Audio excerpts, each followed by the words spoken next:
History Museum on the Square tells the story of Springfield and Greene County. It's very important for us to have our community quite literally reflected on the walls.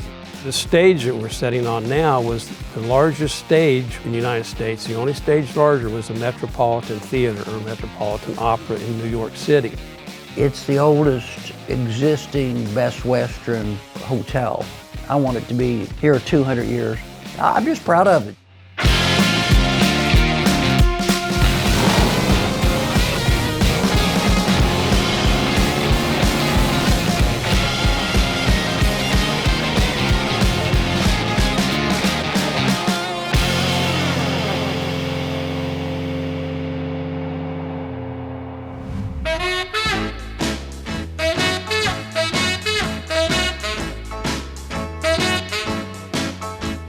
My name is Sean Fitzgibbons. I am the Executive Director of the History Museum on the Square. The History Museum on the Square is a museum that tells the story of Springfield and Greene County. Our mission statement is strengthening our community's future by sharing our past. One of the ways we do that is we have a collection of almost 200,000 objects. We are tasked with preserving that collection and making sure that it is available to our community. It was created to preserve local history by my grandmother, Catherine Cox Lipscomb, in 1976. The original History Museum was on College Street in a very small location, then moved to the Bentley House, which is a historic home near Drury University, and then moved to the Old City Hall until it finally found its home on the Square. It started on Route 66, essentially, and now it's returned to be on Route 66. The History Museum on the Square has 7 different galleries. We are in the Birthplace of Route 66 gallery, which is the top floor of the museum. The wall behind me is about 66 feet long, because of course it should be, right? And on this side is a map of Route 66, and on the other side is the timeline of Route 66. This is a replica of the Red's Giant Hamburg neon sign that was on Route 66. Red's Giant Hamburg was the country's first drive-through burger joint. Red was obsessed with efficiency. He realized that he was taking orders from people when they came in right on the exterior wall where people were driving through to park. So he just figured, if I cut a hole in the wall here, I can take their order, they don't have to get out of the car, and we'll just keep things going. It was an opportunity to go through and not just tell the history of Route 66, but pull those lived histories of Springfieldians like Johnny Wilkinson, who was Elvis's rhythm guitarist. So in 1956, when he was about 9, he hopped on his bike. He could go see Elvis at the Shrine Mosque. He knew where the green rooms were, so he ran down to the green room undetected and knocked on the door. And Elvis Presley opened the door. Johnny looked up at Elvis and he said, "Mr. Presley, I just want to let you know, I don't think you can play guitar worth a damn." And Elvis was a little surprised and he said, "Okay, you know what? Why don't you come in and give me a music lesson? Teach me how to play guitar." He was teaching Elvis how to play when one of the security guards came in and was like, "Okay, Elvis, you gotta get on stage." Years later, Johnny created a band out in LA. One day he got a phone call in the Whiskey A Go-Go, and they said, "Do you guys want to open?" And I mean, this is obvious, yes, we will do that, we will be there. And so he went upstairs, and in the VIP section, Elvis and his entourage were sitting. Johnny said, "You know, Elvis, I don't know if you remember me, but I'm that little kid that told you you couldn't play guitar." And Elvis said, "Well, not only do I remember that story, I tell that story almost every day." A couple weeks later, he gets a phone call, and it's Elvis's team, and they wanted him to then join Elvis's band. And so from then on out, all the way up until Elvis passed away, he was Elvis's rhythm guitarist. On the second floor of the museum is our Voices of History gallery, and that is our rotating temporary gallery space. Right now it's only in Springfield, from hometown to headlines. It is an exhibit that highlights the national impact that Springfield has made. I like to say, from Chapel Roan to Cashew Chicken to Cobras, if it happened in Springfield and made a national impact, it'll be in the exhibit. Brad Pitt, Chapel Roan, John Goodman, all of these big names come from Springfields, and every time somebody goes through, they come out and they say, oh, I never knew that XYZ was from here. Like the Bratz dolls. No, not a lot of people knew that the Bratz dolls line was invented here in Springfield.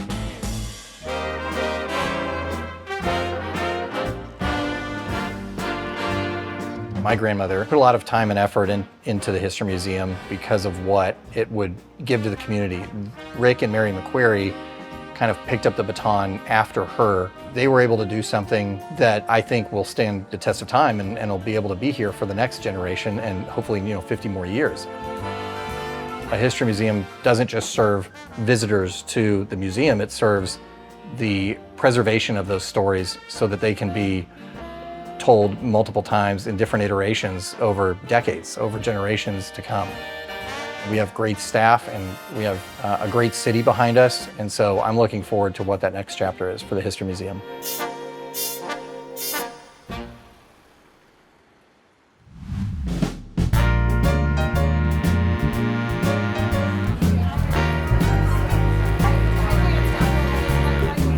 The shrine in Springfield was chartered in 1903, and we had meetings in various locations, and one of them is now the Vandervoort Hotel. And we outgrew that, so they decided that they needed to build a larger building, and that's where we came up with this building. When it was dedicated in 1923, it became the event center for Springfield. The stage that we're sitting on now was the largest stage in the United States. The only stage larger was the Metropolitan Theater or Metropolitan Opera in New York City. To think that this was built all by hand. A lot of the molding you'll see on the auditorium was manufactured right here in the building. Whenever we redid the building in 1985, we actually had used some of these old molds that we had found to go back and create new pieces. I joined in 1977, and I was potentate or the president of the shrine here, Abou and Adhem Shriners, in 2001. The Shriners are a fraternity, and we're not Muslim, or the building is called a mosque, but that was just the decor that they thought would be fun to do at the time. We wear the Moroccan fez for certain events now, but it was just to have fun. My name is Darren Rohr. I'm the Oriental guide here at Abou and Adhem Temple. I was born and raised here in Springfield. I left for several years for work, occupation stuff, and I came back and joined the shrine in 2008. And it was a good fit after serving in the military. It's a brotherhood, and the Shriners are very much a brotherhood, and it's nice to be able to kind of replace that, what you were missing in the military, with that type of relationship with people. I got to attend my first concert in my young childhood here, and I got to see Three Dog Night. Of course, this is back a little farther, so this is the tickets we could afford back then. It was really cool. You had the floor was full of people. The acoustics in this room are just phenomenal. It's 40 some odd years later, and I still remember it. So it was quite an experience at that time. The memories in this building and the people that have performed on this stage, you just can't imagine who has been here. We have a list. We just recently did a list, and over 300 concerts here over the years. Probably what everybody thinks about first is Elvis Presley on this stage back in 1956. This was his dressing room in here. It hasn't been redone yet either. It's just kind of a storage area now. This was a table with his makeup mirror, a makeup mirror, and then the rest of it was pretty much the same thing except for probably a chair sitting over here in this area. The story with John Wilkinson, whenever he met Elvis, he said Elvis was sitting right outside of his dressing room, so Elvis would have been probably in this area over here someplace.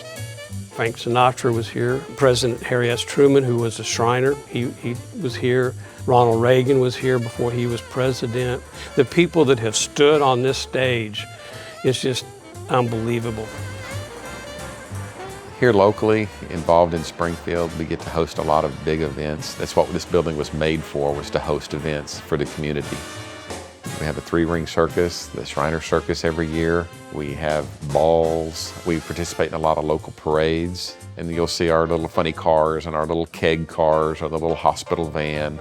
We get to do that and put it out in front of the community, and it's always a good time. The guys really enjoy that, and it feels good, you know, when you have that person come up to you and says, oh, you know, my son went to the Shrine Hospital, or my dad was a Shriner. That's a big goal of ours, is to be involved in the community and show that we're here to support them.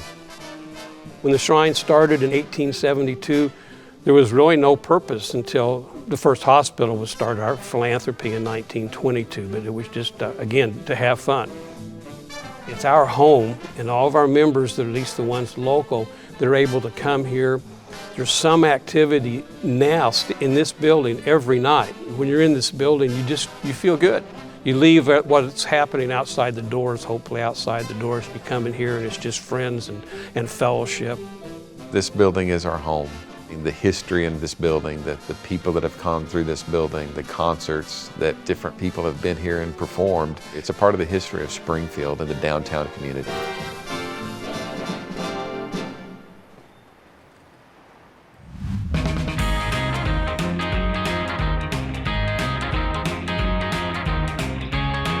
My name is Gordon Elliott, and I'm the owner of the Rail Haven since about 1994. Yeah, I was born here. My parents were born in Ireland, came down from the New York City area, and so I was born here at the old St. John's. Yeah, and that's Mercy. I had bought a hotel on the north side of town, it was my first one, and this one, somehow I found out it was for sale and it was deteriorating, and I just didn't want to see it tore down. I really wanted Route 66 to come back alive in Springfield because I traveled Route 66 with my parents. My dad was a minister, more of an evangelist, and he'd take us as kids.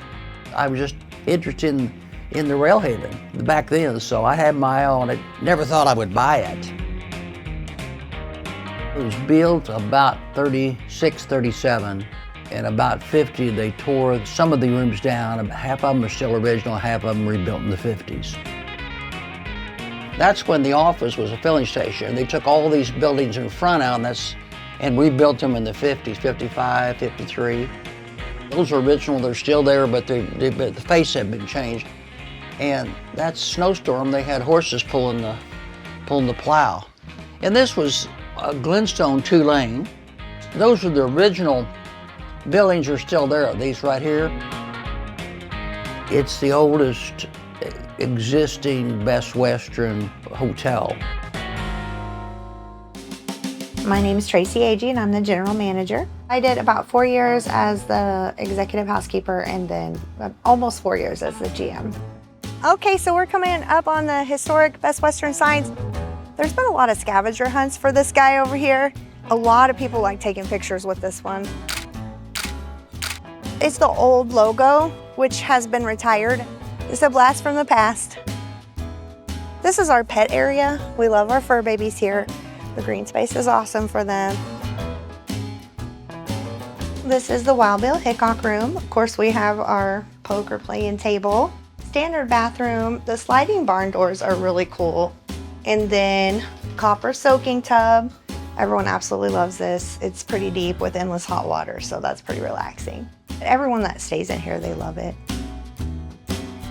Elvis stayed here, but it was by accident. The band stayed downtown at the hotel, which was the Kentwood Arms, and his mother followed along. She stayed here, had a room here, and he got into a tiff with the boys, and so he went down and stayed with his mother. We've got the hot tub in the corner here, the standard bathroom, neon lights over here, of course the Cadillac bench seat, and then the king-size bed and a couple of chairs. So this one is here because Elvis actually stayed in this room. The Wild Bill Hickok room and the Bonnie and Clyde room are because of the Route 66 theme and the things that happened with them here.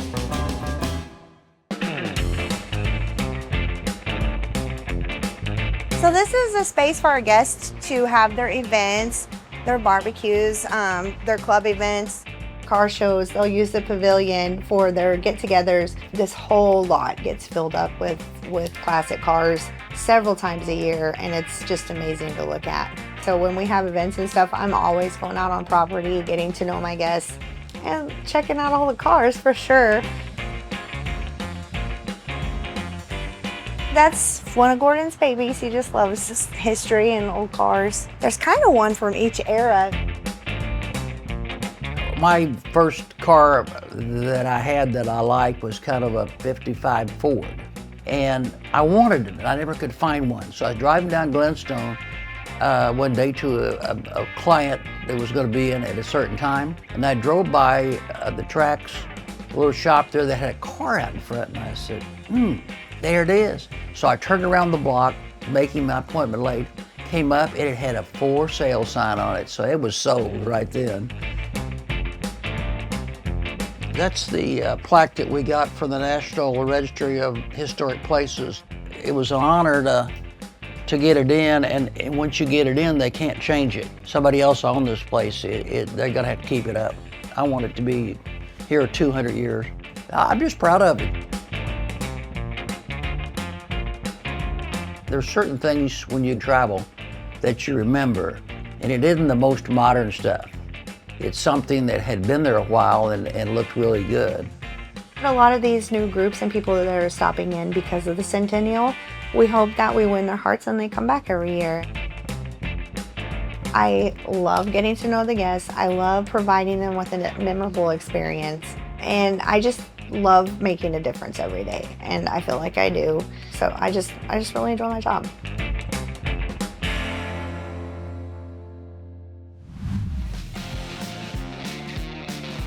You might notice that it is Red's Giant Hamburg, not Giant Hamburger. And the reason for that was they ordered the sign, and when they ordered the sign, it was Giant Hamburger, but when they got there, the power lines were too low, and so it didn't fit. So instead of going through the ordering process and all that, they just chopped the ER off and made it just high enough to be Red's Giant Hamburg.